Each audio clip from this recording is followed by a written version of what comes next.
Okay, so my name is Alexis Niki, and I am an American. I'm also an entrepreneur.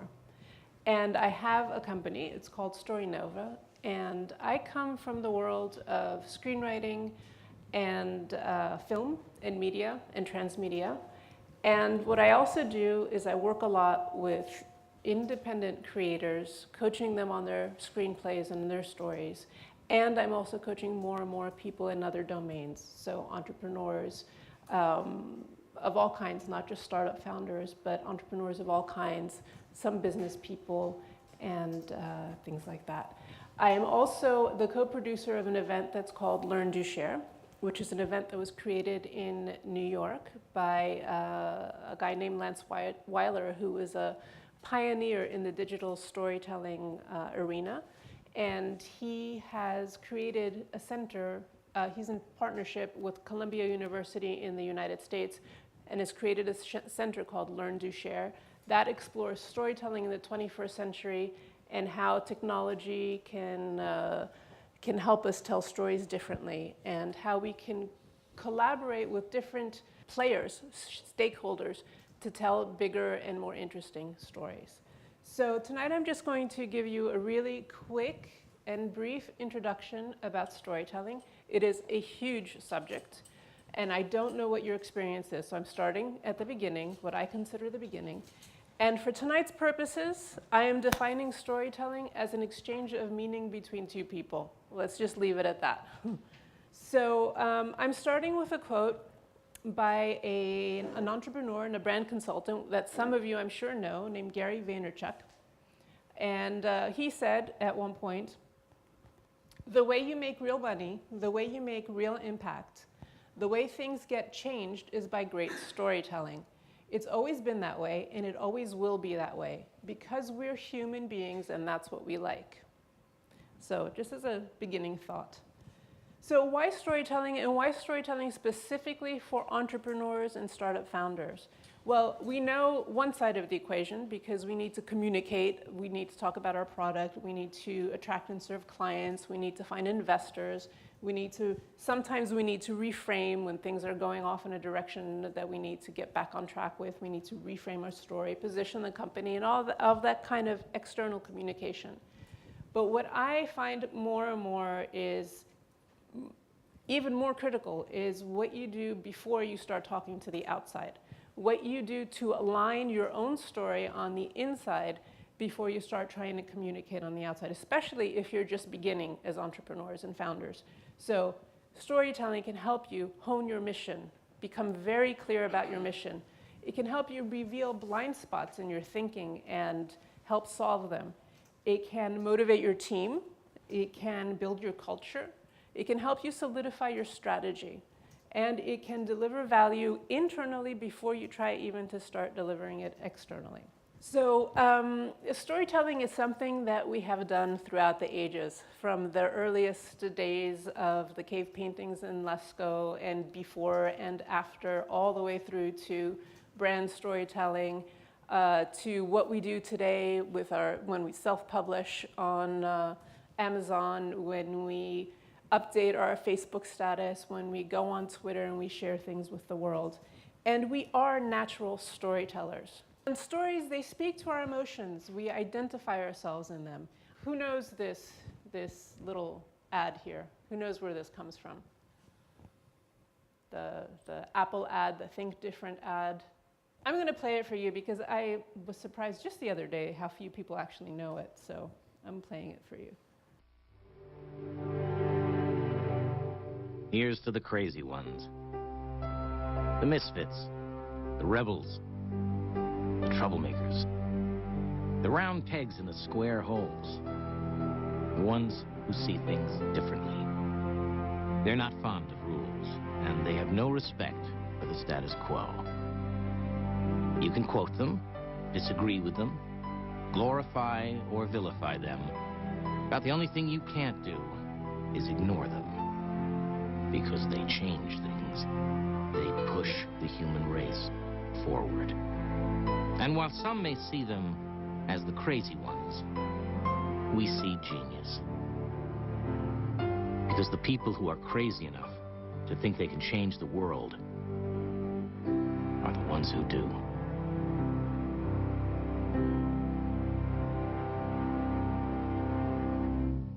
Okay, so that ad was made when Steve Jobs went back to Apple after it had crashed and burned, and it was the Phoenix Rising, and that's what this ad was supposed to do, sort of bring them back from the dead kind of a thing. And if you notice, there's not even a logo in this ad. It's all story, right? And I think you can identify with it, especially back then if you were the maverick Apple user that nobody used Macs yet. You know, you were the designers and the artists and the outliers. He was speaking to his customers, and it was all story and it was all emotion. Another brand story, this one we know. Stories reflect and shape our values, our beliefs, our identity, our culture, and our behavior. It's very American to think you're going to just pick yourself up and you're just going to go out there and you're going to just do it. It's a great slogan for an athletic company, but it speaks to the culture of, at least to Americans, it certainly speaks to our culture. In fact, we do more than tell stories or listen to them or share them. We live them. We are immersed in them all the time. And we live them collectively, and we live them individually, and we live them inside of our own heads. Within all of those stories, inside our heads, or even if we're living a collective story, in each of those, we're in the position of the hero within our own story.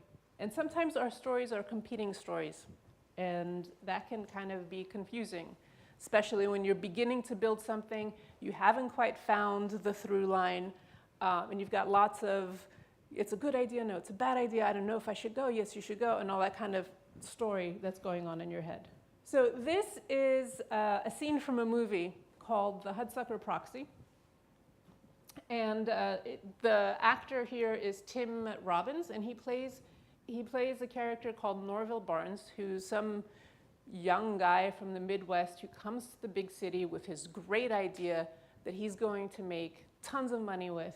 And he gets to the big Hudsucker Industries company, and he's going to go all the way to the top with his idea. And this is his idea. He holds this diagram up with his circle on it, and he keeps telling everybody, you know, for kids. And he thinks he's communicating something. He thinks he's sharing what's in his head. Now, in the story of the movie, they take him for an idiot, and for their own purposes within that company, they want to promote an idiot as a CEO because they want the stock to crash so that they can buy it up. And there's a whole sort of conspiracy going on. But in fact, nobody realizes what he's done is he's just invented the hula hoop. So he actually does have a good idea, but nobody knows because how bad his story is. And it works out in the end for him, because that's Hollywood, but it's not a great thing for most entrepreneurs. So I'm going to give you a portrait of two musicians. Now, I also have a very long experience as working as a personal growth coach. And when I do that, what I've always seen myself as doing is helping people align their stories. This musician, he failed his Juilliard audition, but getting into Juilliard was his big goal, and he failed. It took him 4 years to complete a master's degree, a 2-year master's degree. He failed 25 auditions before getting his first orchestral job. He never became a concert master. Again, it was his big ambition. He felt he was unfocused, undisciplined, that he didn't practice enough. Profile number 2. He won his first major award at age 10. He had his first concert tour as a soloist at age 11. He holds 9 diplomas from 7 institutions. He has held an orchestral job for 20 plus years. He plays classical, jazz, acoustic, and electric violin. He plays the Irish fiddle. He is a composer. He is a choir director. He's traveled the world, and he's lived in 4 different countries. So would it surprise you to find out that this is one and the same person? This is one and the same person, okay? So what I did with him is we externalized all the stories. We wrote them down on a board so you could see. Because he felt, telling this story, he felt ashamed because he didn't think he was speaking the truth. He felt that this story was the true story, and this was just fake. Right? And I think very often we feel that when we think about applying storytelling to our business lives, or within the culture of France, we feel this is bragging, this is too much. That's not the real story. The real story is this. But when we externalize it and he put it up there, he could not refute any of these points. The only points he could refute were the last two. I'm unfocused, I'm undisciplined, and I don't practice enough, because that's just a feeling. He feels that's true, but it's nobody else's business, that's just his business. So yeah, he did fail Juilliard, but he got into the New England Conservatory of Music. And it took him 4 years to complete a master's, but he has 9 degrees. You know, so what, right? Being a storyteller is also a matter of choosing what part of your story to tell. That doesn't mean you're lying. It means you're being selective.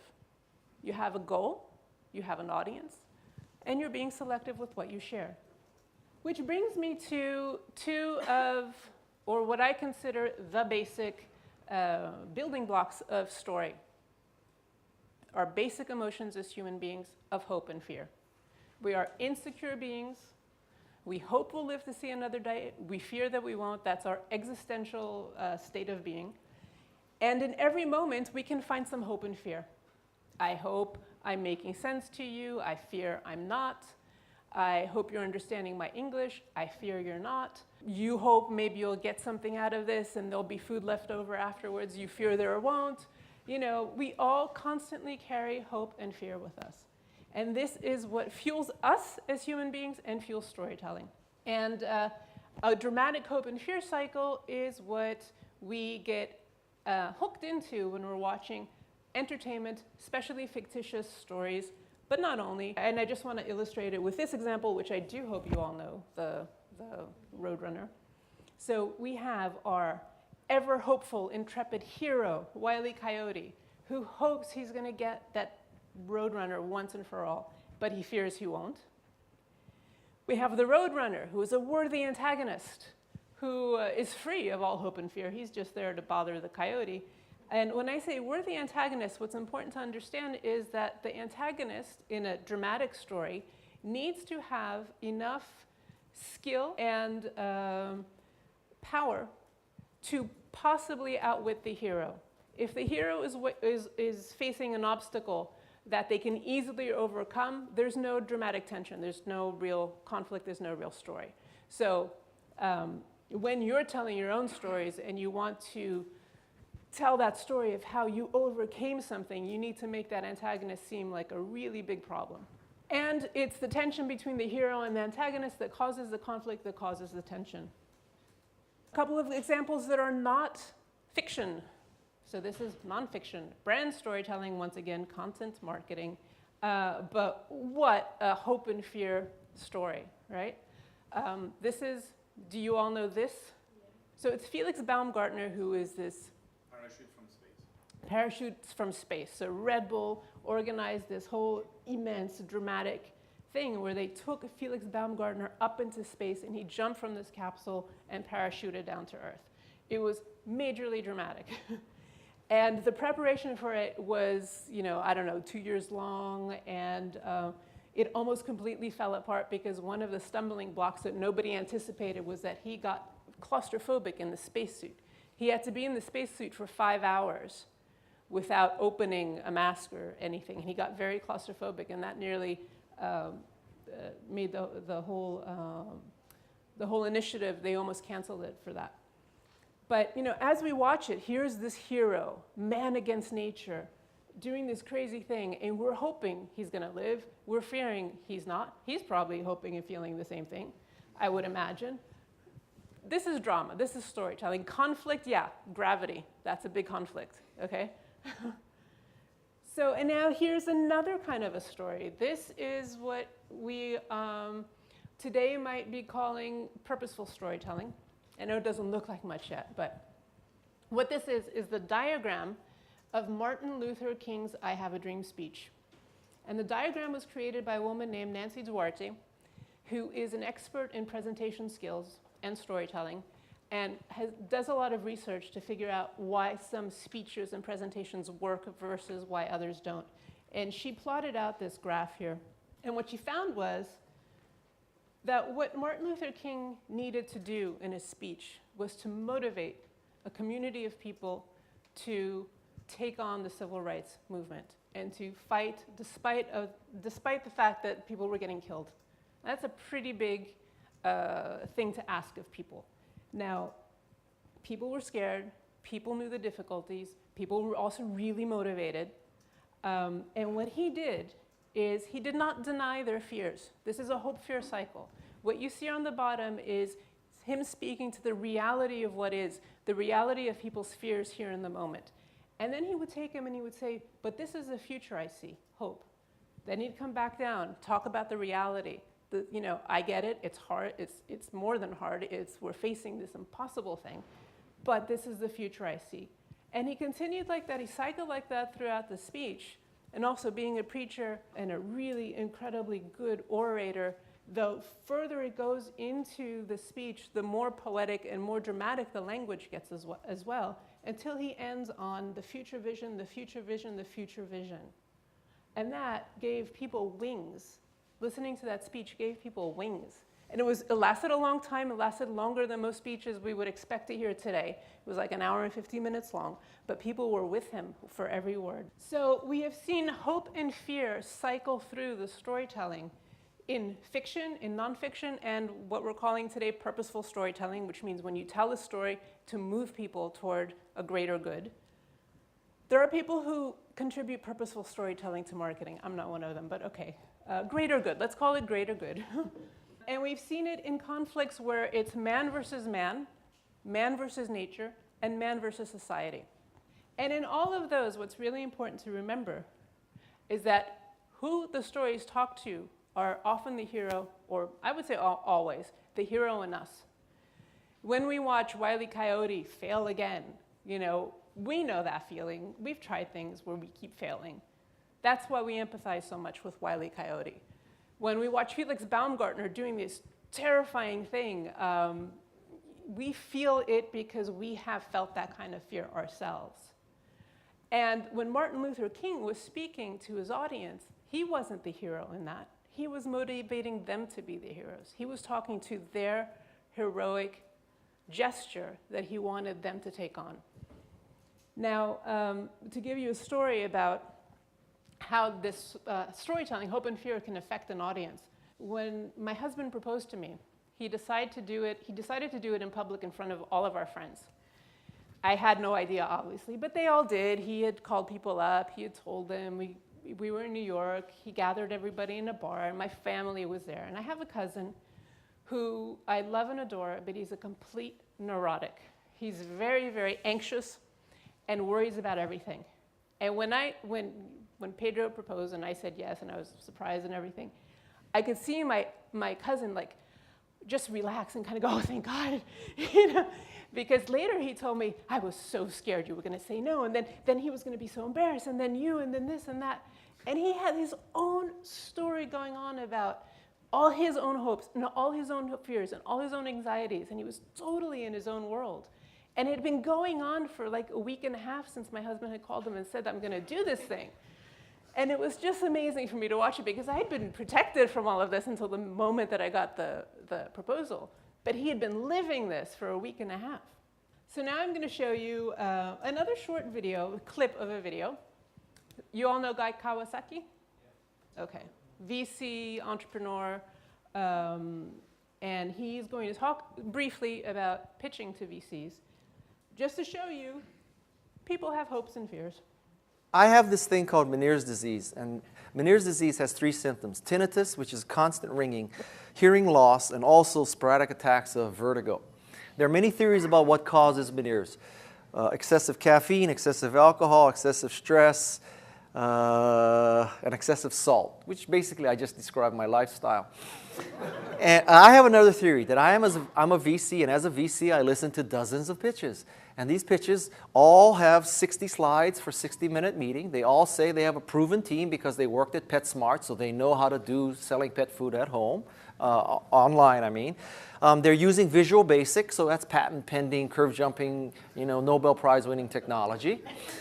And so, we get pitches that want to build geodesic domes over LA. We got a pitch for buying Israel to make it into an amusement park.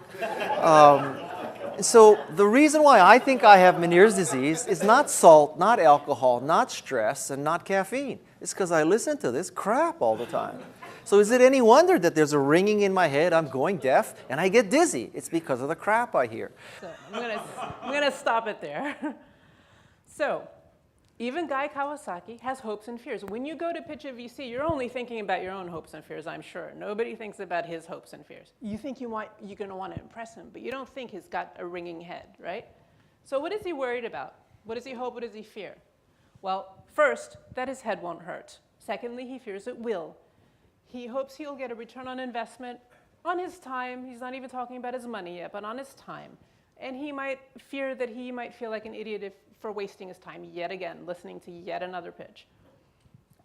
He's definitely hoping he'll hear something great, but he's afraid he might hear more crap.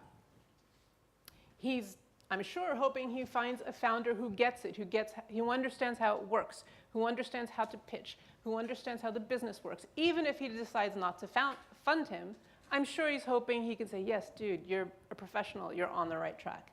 But he probably fears that he has to deal with one who will cry before getting off the stage.